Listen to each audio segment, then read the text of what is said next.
बचपन में पेंट तो यूज किया होगा विंडो के अंदर। भाई फर्स्ट क्लास में या सेकंड क्लास में जब हम पेंट सॉफ्टवेयर की बात करते थे तो काफी इजी सॉफ्टवेयर लगता था और उस समय हम समझते थे कि हमने बहुत बड़ा तीर मार लिया। और उसी की बात अगर मैं करूं कि उतना इजी सॉफ्टवेयर ही है Adobe XD, जो कि यूआई और यूएक्स की फील्ड में आपके लिए बहुत अच्छा टूल हो सकता है, या फिर एक तरफा राज करता है यह टूल, तो गलत नहीं होगा। यानी इतना इजी सॉफ्टवेयर जिसको कंपेयर मैं माइक्रोसॉफ्ट के पेंट सॉफ्टवेयर से कर रहा हूं, जो बचपन में हमने फर्स्ट और सेकंड क्लास में यूज कर लिया था, उसी के तरीके का एक इजी सॉफ्टवेयर आपकी यूआई और यूएक्स डिजाइन में काफी हेल्प कर देगा। तो उसके बारे में आज इस वीडियो में डिस्कस करेंगे और जानेंगे कि Adobe XD एक्चुअल में क्या है, कितना इजी है और इसकी बेसिक फंडामेंटल्स क्या है, वो सब कुछ इस वीडियो में। तो ज्यादा देर नहीं करते, चलिए शुरू करते हैं। सो हेलो एवरीवन, मैं हूं आपका दोस्त भरत और आज जिसके बारे में मैं बात करने वाला हूं वो है Adobe XD। बेसिकली इसको मैं जी हाँ बिल्कुल कंपेयर कर रहा हूं अपने माइक्रोसॉफ्ट पेंट सॉफ्टवेयर से। जब आप पहली और दूसरी क्लास में होंगे, पहली बार हो सकता है कईयों के जो 90s के किड थे उनको तो फोर्थ और फिफ्थ क्लास में, मतलब फोर्थ और फिफ्थ स्टैंडर्ड में जाके पीसी और लैपटॉप को देखने को मिला था। लेकिन काफ़ी स्टूडेंट आज की डेट में फर्स्ट और सेकंड स्टैंडर्ड में ही पीसी और कंप्यूटर पे आ जाते हैं। तो जब आप पहले अपने बचपन की अगर बात करें, अपने चाइल्डहुड मेमोरीज को देखें, तो आप जब कंप्यूटर पे बैठे होंगे, विंडो चलाया होगा, विंडो चलाते समय आपको सबसे पहला टूल सिखाया गया होगा पेंट। पेंट ऐसा टूल था कि हम अपना क्रिएटिव माइंड वहाँ चलाते थे, बॉक्सेस बनाते थे, कलर भरते थे और काफ़ी लोगों ने तो झोपड़ियाँ बनी होगी, जिसको मैं कहूँगा सिनेरी या हट भी बोल सकते हैं, बट झोपड़िया वर्ड थोड़ा दिल से कनेक्ट होता है। तो जब क्रिएटिव माइंड आ जाता है, हम क्या करते हैं, कलर्स के साथ खेलते हैं। और उन्हीं कलर्स को हम जब सॉफ्ट कॉपी या फिर ये कहूँ कि कंप्यूटर के साथ डिजिटली बात करें, तो हमारा पहला इंटरेक्शन था पेंट। जो पेंट सॉफ्टवेयर था हमारा माइक्रोसॉफ्ट का, जिसको हमने यूज़ किया था, ठीक उसी के कंपैरिजन में ये सॉफ्टवेयर इतना इजी है कि इसको कोई भी सीख सकता है। बिल्कुल सही सुना। अगर आपका माइंड क्रिएटिव चलता है या फिर आप अपने माइंड को क्रिएटिवली डेवलप कर सकते हो, या इस सीरीज के दौरान हम पूरा इस तरीके से आपके माइंड को क्रिएटिव डेवलप करेंगे, तो हर कोई Adobe XD सीख सकता है। इतना इजी है। यानी माइक्रोसॉफ्ट के पेंट सॉफ्टवेयर को कंपेयर करो Adobe XD से, इतना इजी सॉफ्टवेयर है। अब बस आपको करना ही है कि इस इजी सॉफ्टवेयर को सीख के क्रिएटिव माइंड लाना है। एंड ऑब्वियसली इस Adobe XD में इतने सारे और एक्स्ट्रा फीचर्स भी हैं जो कहीं ना कहीं यूआई और यूएक्स डिजाइन के अंदर आपकी काफी हेल्प कर देता है। इसलिए इसकी इंपॉर्टेंस काफी अच्छी हो गई। तो इजी भी है, क्रिएटिव बनाने के लिए भी है। यूआई यूएक्स में कहीं अगर कहूँ कि एक तरफा राज करता है इस तरह का सॉफ्टवेयर, तो भी गलत नहीं होगा। तो काफी अच्छा इंपॉर्टेंट सॉफ्टवेयर है जिसके बारे में हम डिस्कस करने वाले इस पूरी सीरीज के अंदर। तो उसको समझने के लिए सीधा आते हैं स्क्रीन के ऊपर, और स्क्रीन के ऊपर मैं यहाँ पे ओपन कर रहा हूँ पहला लेआउट। यानी कि जब भी आप Adobe XD ओपन करते हैं, उसमें जो फर्स्ट लेआउट आपके सामने दिखाई देता है वो ये व्हाइट बैकग्राउंड है। सिंपल है, नीट है, क्लीन है। यानी इसमें दूसरे सॉफ्टवेयर की तरह काफ़ी तामझाम नहीं है या फिर बहुत सारे टूल्स नहीं है। इसमें जितनी ज़रूरत है उतना ही काम हो रहा है। एक टाइम पे जब ये स्टार्ट हुआ था या लॉन्च हुआ था तब ये फ्री भी अवेलेबल था, बट आज की डेट में ये फ्री नहीं है। ऑब्वियसली बात है, आपको इसके लिए पे करना पड़ेगा। बट इस पूरी सीरीज में चलने से पहले एक छोटी सी चीज़ मैं क्लियर करना चाहता हूँ, जो कहीं ना कहीं आपके लिए इंपॉर्टेंट हो सकती है। पहली चीज़, Adobe या फिर Adobe, जो भी इसको जैसे प्रोनाउंस करता है, Adobe XD एक ऐसा सॉफ्टवेयर है जो Adobe के द्वारा प्रोवाइडेड है। इसको आप परचेज कर सकते हैं क्रिएटिव क्लाउड के थ्रू। 7 डेज का ट्रायल मिलता है। 7 दिन बहुत होते हैं इस तरह के सॉफ्टवेयर को समझने के लिए। यानी कि अगर हम पूरा सीख चुके हैं या फिर हम सीख रहे हैं, तो 7 डेज मोर देन इनफ है इस सॉफ्टवेयर को अंडरस्टैंड करने के लिए। एंड देन उसके बाद आप इसमें अपना प्रोफेशनल वर्क स्टार्ट कर सकते हैं। क्रैक को मैं यहाँ रिकमेंड बिल्कुल नहीं करूँगा। बिल्कुल, यहाँ पे क्या होता है, काफ़ी लोग क्रैक यूज़ कर लेते हैं, बट मैं पर्सनली आपको क्रैक किसी भी कंडीशन में रिकमेंड नहीं करूँगा। आप सीख रहे हैं तो भी आप 7 डेज का ट्रायल ले लीजिए, उसके अंदर आप रह के सीख लीजिए। और बेमन से ही सही, अगर आप उन 7 जैसे ये पूरी सीरीज चला रहे हैं, देख रहे हैं, तब आप क्रैक यूज़ कर लीजिए। लेकिन उसके बाद में तब आपको रिकमेंड करूँगा कि आप परचेज सॉफ्टवेयर ही यूज़ करिए। लेकिन टेंशन लेने बात नहीं है कि इतना महंगा भी ये सॉफ्टवेयर नहीं है जितना आप एक्सपेक्ट कर रहे हैं। बहुत सस्ता सॉफ्टवेयर है। बस आपको करना ये है कि एज अ स्टूडेंट, क्योंकि आप सीख रहे हैं, तो एज अ स्टूडेंट इसको परचेज करिए। काफ़ी कम अमाउंट में आपको ये सॉफ्टवेयर मिल जाएगा। एंड आप चाहे तो इंडिविजुअल भी परचेज कर सकते हैं और बिजनेस पर्पज से भी इसको परचेज कर सकते हैं।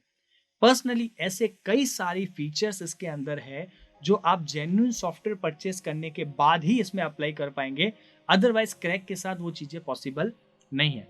तो वेरी फर्स्ट डे में आपको ये चीज़ क्लियर करना चाहता हूँ कि ये एक ईजी सॉफ्टवेयर है, जेन्यून सॉफ्टवेयर है, यानी जेन्यून सॉफ्टवेयर आपको परचेज करना है और जेन्यून सॉफ्टवेयर के साथ आपको इसमें आगे बढ़ना है, सिंपल बात।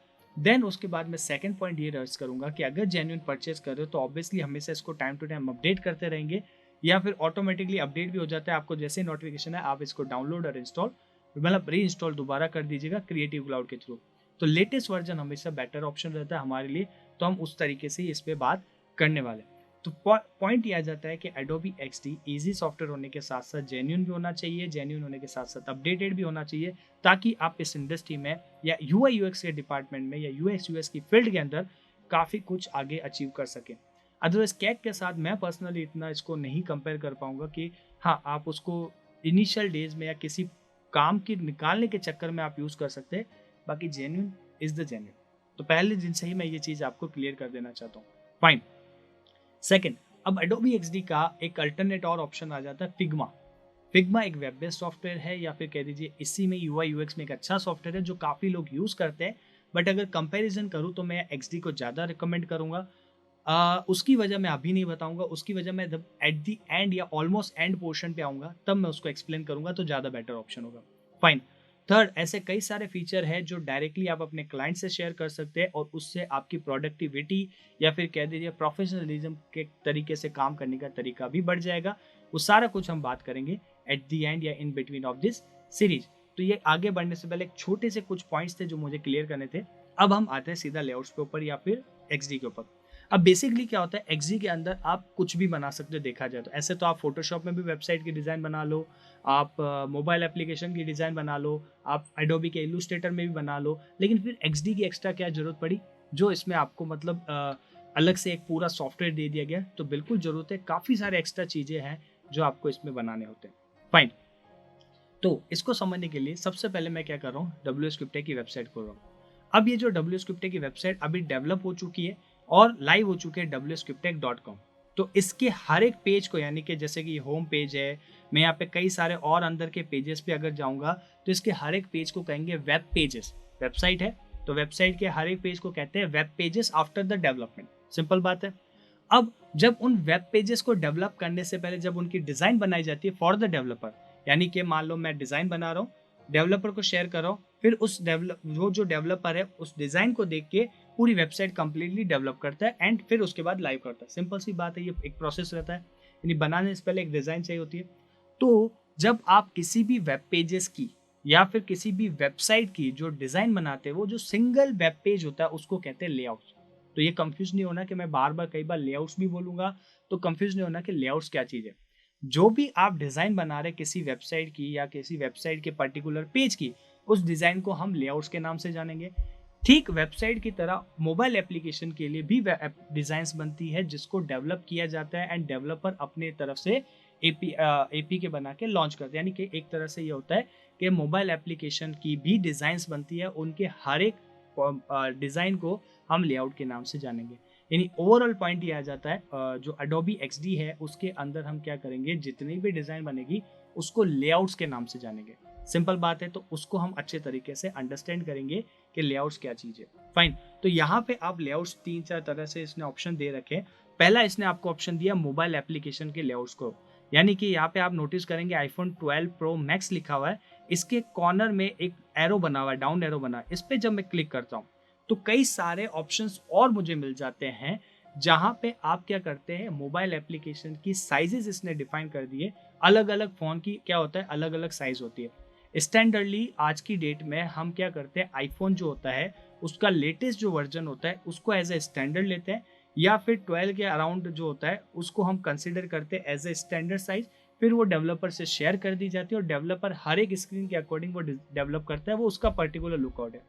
हम सिर्फ एक ही पर्टिकुलर साइज में बना के दे देते हैं। 90% ऐसे केसेस होते हैं जब एक ही साइज में बना के दे देते हैं।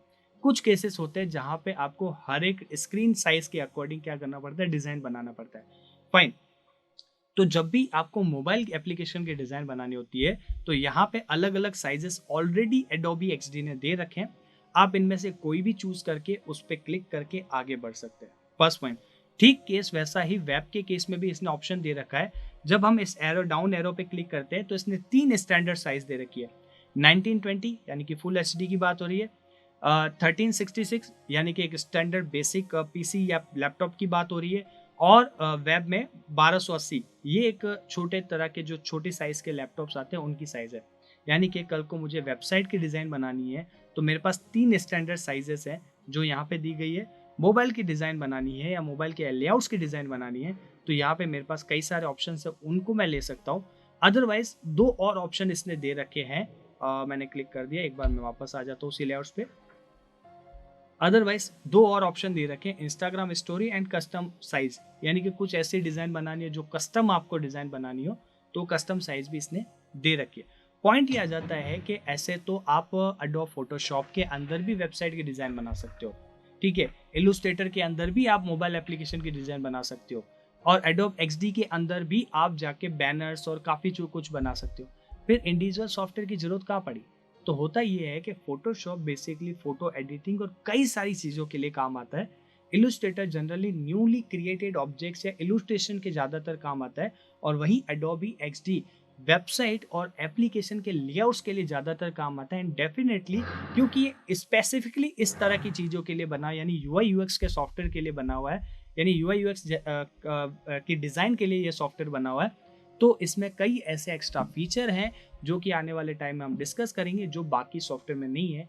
तो अगर कल को आपको वेबसाइट की डिज़ाइन बनानी हो, आईफोन एप्लीकेशंस की डिज़ाइन बनानी हो, किसी सॉफ्टवेयर की डिज़ाइन बनानी हो, तो अडोब एक्सडी बेटर ऑप्शन है comparatively Photoshop and Illustrator. Fine. Then उसके अलावा इंस्टाग्राम स्टोरीज एंड अदर जो बैनर है उसको मैं यहाँ रिकमेंड नहीं करूँगा। फीचर दे रखे हैं बट आप बनाना चाहे तो बना सकते हैं, अदरवाइज पर्सनली मैं आपको रिकमेंड नहीं करने वाला। फाइन। तो ये आपके ऑप्शन हैं यहाँ पे अलग अलग तरीके के। तो ये होम पेज है, create a new file, control N करके इसका शॉर्टकट है। जैसे कि फोटोशॉप के अंदर भी हमने बात की थी, शॉर्टकट जितने ज़्यादा याद होंगे उतना ज़्यादा इजी और फास्ट काम होगा। तो ठीक यहाँ पे भी मैं रिकमेंड करूँगा, जितने ज़्यादा शॉर्टकट याद होंगे उतना इजी आपको रहेगा। कंट्रोल एन इसका शॉर्टकट है क्रिएट अ न्यू फाइल का, बाकी आप डायरेक्टली न्यू फाइल पे क्लिक करके भी आगे बढ़ सकते हैं। सिंपल।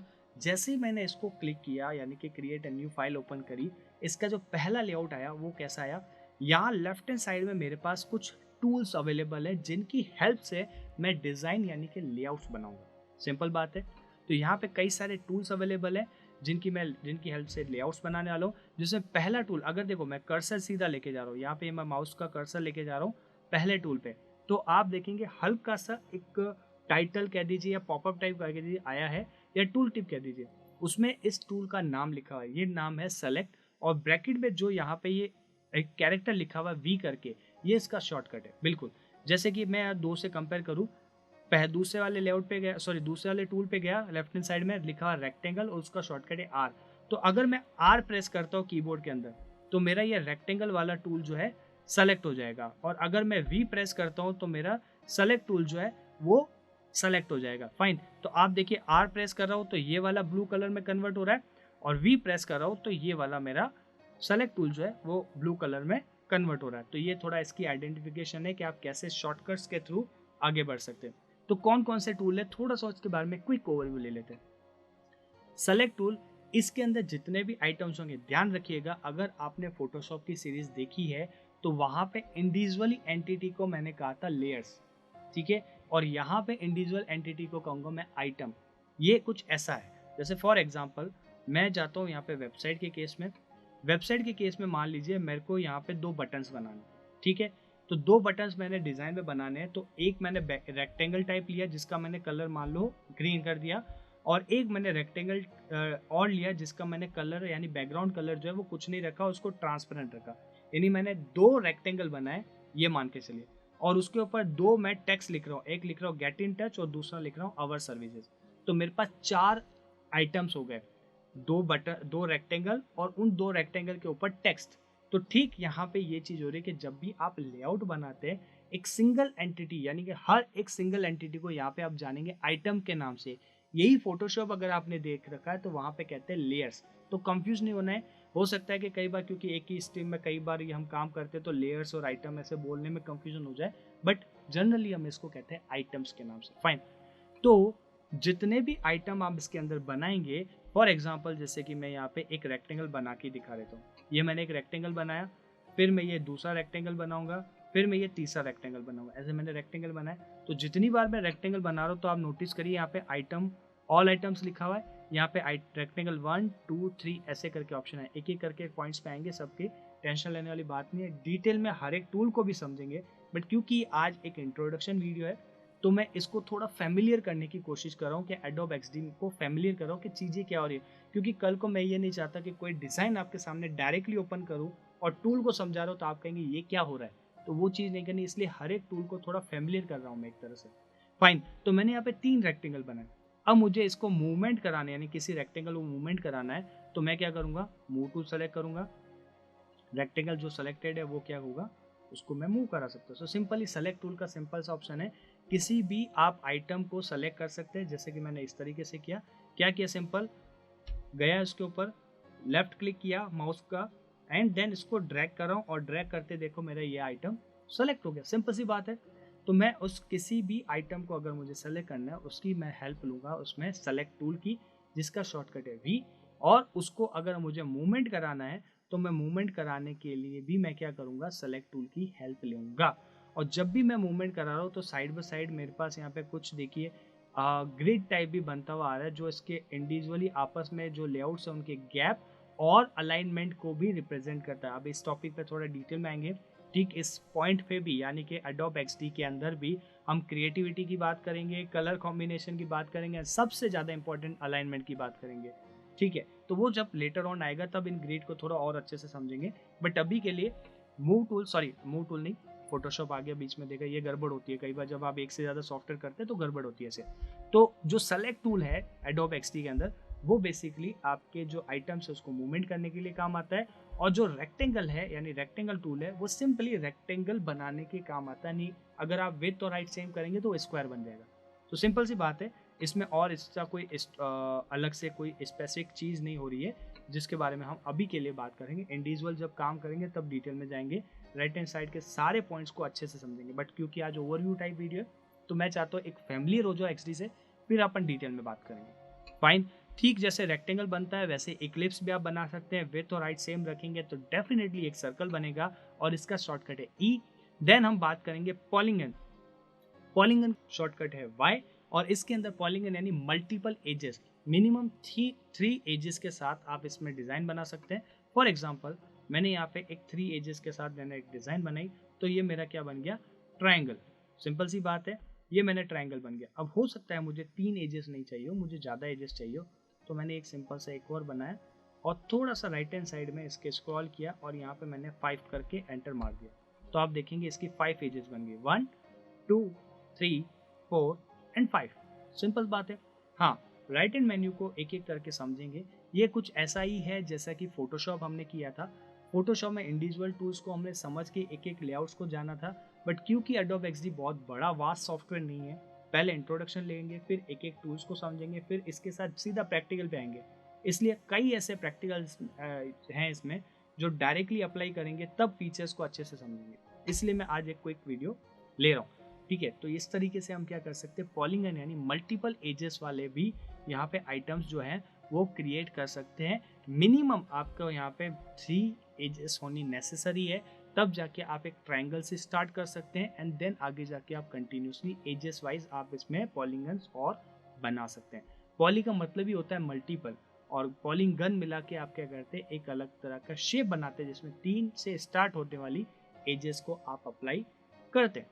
ठीक है, सिंपल सी बात है। आपको लाइन चाहिए तो लाइन के लिए उसके पॉलीगन के जस्ट नीचे एक और टूल आ जाता है, लाइन टूल, जिसका शॉर्टकट है एल। बहुत इजी कॉमन सा फैक्टर मैंने बोला था, पेंट की तरह ही है, बिल्कुल पेंट जैसा इजी सॉफ्टवेयर है, कुछ तामझाम नहीं है इसमें। सबसे तामझाम वाला सॉफ्टवेयर एक ही है, वो पेन टूल है। बाकी और वो भी इतना तामझाम वाला नहीं है, बस माउस का थोड़ा हाथ बैठ गया ना तो वो भी बहुत ईजी सॉफ्टवेयर है, मतलब ईजी टूल है। देन आता है पेन टूल, जिसके हम बात करेंगे। जैसे कि मान लो आपके पास एक पेन हो और उस पेन की हेल्प से आप क्या कर सकते हैं, कुछ ड्रॉ करके ही कोई शेप बनाते हैं। क्या होता है भाई, मेरे को हो सकता है रेक्टेंगल चाहिए हो नहीं भी चाहिए हो सकता है मुझे इक्लिप्स चाहिए हो नहीं भी चाहिए हो, पॉलीगन या लाइन टूल चाहिए हो नहीं भी चाहिए हो। बट कई बार ऐसा होता है कुछ अतरंगी शेप्स चाहिए हो सकते हैं, या कई बार अलग तरह के शेप्स चाहिए होते हैं। जैसे फॉर एग्जाम्पल ये WScript की वेबसाइट है, थोड़ा स्क्रॉल डाउन करूंगा, यहाँ पे आप शेप देखेंगे, चलो मल्टीपल तरह के आपने सर्कल्स देख लिए, लेकिन ये जो आप शेप देख रहे हैं, थोड़ा ये देख रहा हूँ, मान लेता हूँ कि ये ट्राइंगल तो बन जाता एक बार के लिए। मान लो ये जो आप रेड कलर का देख रहे हैं, ये थोड़ा ये जो ब्लू कलर का आप ये ट्राइंगल देख रहे हैं, तो ये ट्राइंगल तो बन जाता, लेकिन इसके एजेस में जो है मुझे ये कर्व वाला सेक्शन देना है। हालांकि ये पॉलीगन से भी पॉसिबल है, बट एक समझाने के पॉइंट ऑफ व्यू से बात कर रहा हूँ। या हो सकता है कि ये कर्वी शेप नहीं करके कुछ झिकझैक टाइप मुझे बनाना होता, नहीं कि अलग सा ही शेप बनाना होता, तब मैं हेल्प लूंगा पेंट टूल की। पेन टूल की हेल्प से आप अपने पसंद का कोई भी तरीके का शेप बना सकते हैं। बस एक ही उसमें प्रॉब्लम आती है, जैसे कि ये शेप आप देखिए पेन टूल से बड़ी आसानी से बन जाएगी। बस एक ही प्रॉब्लम आती है कि आपको जो माउस पे अपना हाथ है वो काफ़ी अच्छा बैठाना पड़ेगा। एंड डेफिनेटली यहाँ पे जब भी आप बात कर रहे हैं एडोब XD की, फोटोशॉप की, इलस्ट्रेटर की, अगर आपके पास पेन टैब नहीं है तो एटलीस्ट आप वायरलेस माउस के थ्रू इस पे अच्छे से काम कर सकते हैं, ज़्यादा बेटर ऑप्शन है। वायर्ड माउस थोड़ा सा मैं यहाँ पे रिकमेंड नहीं करूँगा। बाकी ठीक है वायर्ड माउस है तो भी प्रॉब्लम, ऐसी बात नहीं है, बट वायरलेस थोड़ा बेटर ऑप्शन रहता है। और सबसे बेटर रहता है पेन टैब। पेन टैब से काफ़ी अच्छी डिज़ाइंस बन जाती है और इन सॉफ्टवेयर पे जो पकड़ है आपकी वो काफ़ी बढ़िया हो जाती है। बाकी चॉइस अपनी अपनी रहती है, रन टाइम पे रिक्वायरमेंट रहती है, उसके अकॉर्डिंग आप यूज़ करो, जैसे रिसोर्सेज से करो, कोई प्रॉब्लम नहीं, बस क्रिएटिव माइंड चलाओ, सिंपल सी बात। देन टेक्स्ट टूल, ऑब्वियसली इसमें जो टेक्स्ट टूल है जो कि आपके मतलब मान लो भाई वेबसाइट की डिज़ाइन बना रहे हो तो ऑब्वियसली पैराग्राफ्स तो होंगे, मेन्यूज तो होंगे, नेविगेशंस होंगे, हेडिंग्स होंगे, यानी कुछ तो टेक्स्ट तो होगा ही ना पूरी वेबसाइट में, कि खाली इमेजेस भर दोगे, वो तो पॉसिबल नहीं है। तो कई बार वेबसाइट की डिज़ाइन में, एप्लीकेशन की डिज़ाइन में आपको एक पैराग्राफ लिखना हो सकता है, आपको एक हेडिंग लिखनी हो सकती है, आपको जनरल एक टेक्स्ट लिखना हो सकता है। तो इस तरह के केसेस के लिए आप टेक्स्ट टूल यूज़ करते हैं, और टेक्स्ट टूल में आप सिंपली टेक्स्ट अप्लाई करते हैं। उसमें ऑब्वियसली हम आगे जाके फॉन्ट फैमिलीज की बात करेंगे, ऑब्वियसली उनको बोल्ड कैसे किया जाए, कलर कैसे दिया जाए, लाइन हाइट कैसे बढ़ाई जाए, ये सब कुछ हम डिस्कस करेंगे। बट ऑब्वियसली एक टेक्स्ट या एक पैरा लिखने के लिए मैं हेल्प लेता हूँ टेक्स्ट टूल। देन उसके बाद सबसे इम्पॉर्टेंट टूल यहाँ पे देखिए, वैसे तो सारे टूल इम्पॉर्टेंट है, बट कंपेरेटिव कहूँ एक स्टैंडर्ड प्रोफेशनल XD की डिज़ाइन बनाने के लिए सबसे इंपॉर्टेंट टूल यहाँ पे मैं कहूँगा आर्टबोर्ड। अब आर्टबोर्ड क्या चीज़ है वो थोड़ा समझते हैं, इसके लिए मैं अगेन हेल्प लूंगा WScriptec की वेबसाइट को। ये WScriptec की वेबसाइट है, होम पेज है, होम पेज का मैंने डिज़ाइन बना, बात खत्म। ठीक, मैं एक न्यू फाइल लेता हूँ, ठीक है, और मैं उसमें क्या करता हूँ, अबाउट अस का मान लो डिज़ाइन बना देता हूँ। अगेन मैं एक न्यू फाइल लेता हूँ फॉर एग्जाम्पल, और मैंने उसमें फिर मान लो ये YS का जो पेज है उसकी मैंने क्या की, डिज़ाइन बनाई।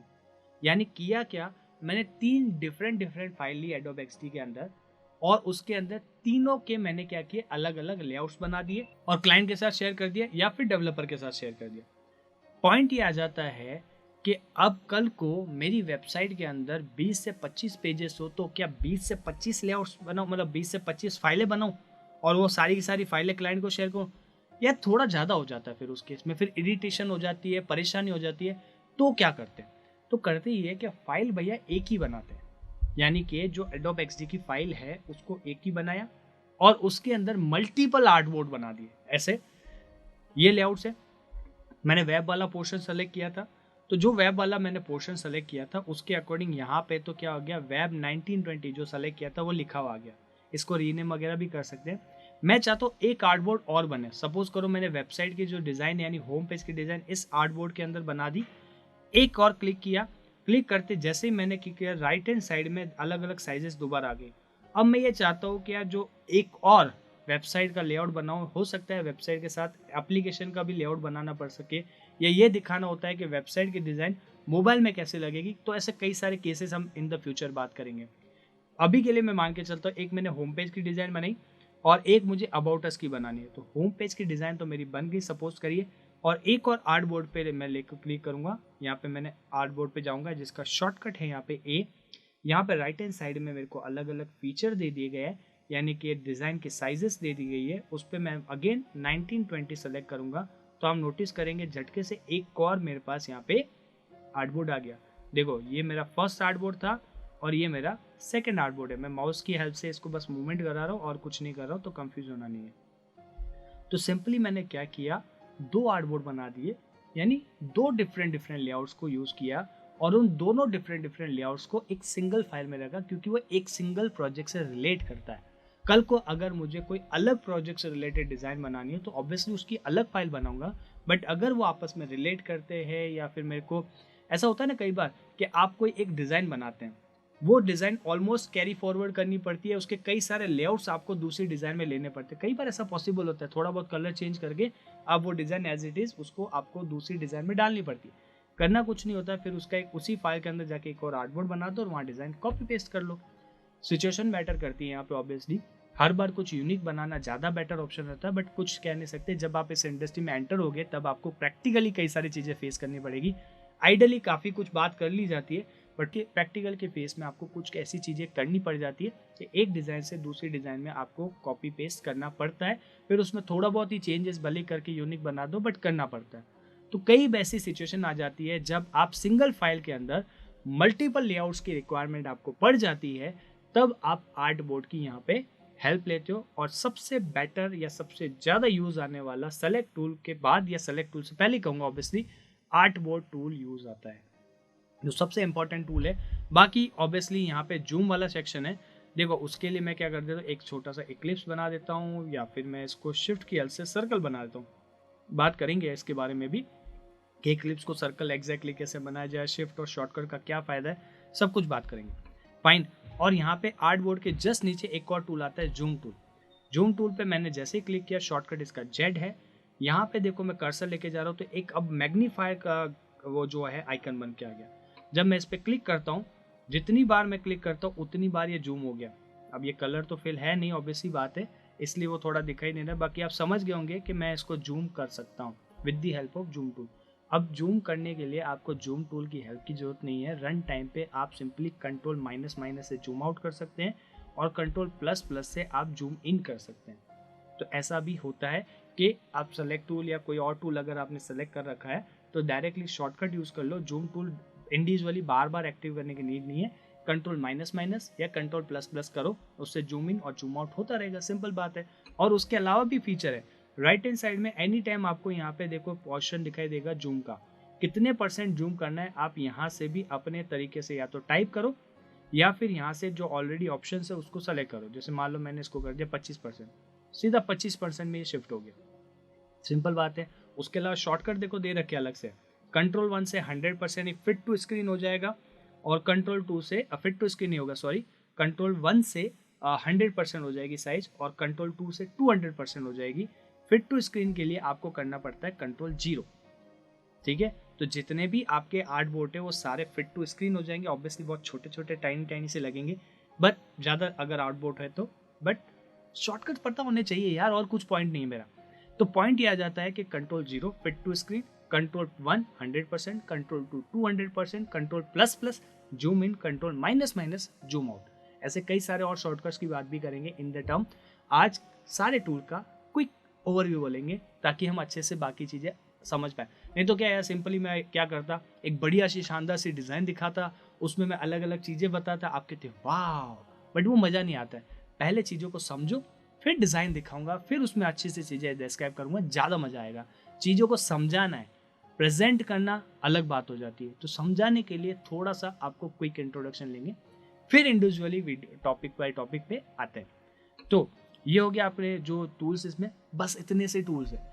इतने से टूल्स से UI UX पे काम कर लोगे, मतलब UI तो बना ही लोगे, UX पे ऑब्वियसली कई और फीचर आएंगे जैसे कि प्रोटोटाइप और शेयर जो है वो काइंड ऑफ UI UX के तौर पे आपके हेल्प करेंगे। बाकी UI के तौर पे बस इतने से फीचर है। रेक्टेंगल बनाओ, सर्कल बनाओ, इक्लिप्स बनाओ, मज़ा ही आ जाएगा। कुल मिला के बेसिक चीज़ों के साथ आप अपनी डिज़ाइन बना रहे हो, बस फ़र्क इतना है कि आपको अपना क्रिएटिव माइंड डेवलप करना पड़ेगा और वो कोई टफ काम नहीं है। प्रैक्टिस के साथ साथ आप अपना क्रिएटिव माइंड बढ़ा सकते हो और इस पूरी सीरीज में हर वो पॉसिबल प्रैक्टिस कराऊंगा जिससे आपका क्रिएटिव माइंड हो जाएगा। तो टूल भले लेंथ वाइज छोटा हो लेकिन बहुत इंपॉर्टेंट टूल है, एंड ऑब्वियसली इसके लिए मैं बहुत सारे वीडियोस बनाऊंगा, डेफिनेटली सारे वीडियोस बनाऊंगा और एक एक पॉइंट को अच्छे से डिस्क्राइब करूंगा। काफ़ी लोग क्या करते हैं कि मतलब 5 या 6 वीडियो बना दिए और हो गया एडोब XD, या 5 या 6 क्लासेस ले ली हो गया एडोब XD। नहीं यार, बहुत बड़ा सॉफ्टवेयर है, मतलब बहुत बड़ा नहीं, लेंथ वाइज सॉफ्टवेयर छोटा है लेकिन बहुत इंपॉर्टेंट सॉफ्टवेयर है। काफ़ी सारे केसेस आते हैं, टेस्ट केसेस आते हैं या केस स्टडीज आती है, वो सब कुछ हम इसमें डिस्कस करेंगे। फाइन, तो ये अपने कुछ टूल्स हो गए। देन यहाँ पे मैं 2 पॉइंट्स को यहाँ पे स्किप करूंगा जानबूझ करके, क्योंकि अभी आपके लिए ज़्यादा हो जाएगा। लाइब्रेरीज और प्लगइन्स थोड़ा ज़्यादा हो जाएगा, तो अभी इसको स्किप करूंगा। बाकी जो आइटम्स आपने बनाए उसको हाइड और शो करने के लिए ये देखो यहाँ पे एक छोटा सा आइकन दिया हुआ है लेयर टाइप में, जैसा फोटोशॉप में लेयर टाइप का था ठीक वैसे ही यहाँ पे एक आइकन दिया हुआ है। आइटम्स को अगर मुझे यहाँ पे शो करना है, जो भी मैं आइटम्स बना रहा हूँ, तो उसके लिए सिंपल सा यहाँ पे एक आइकन दे रखा हाइड और अनहाइड करने का, ये एक तरीका हो गया। फाइन, तो ये आपके लेफ्ट हैंड साइड में सिंपल से कुछ टूल्स एंड मेन्यूज हो गए जो आपके काम आएंगे।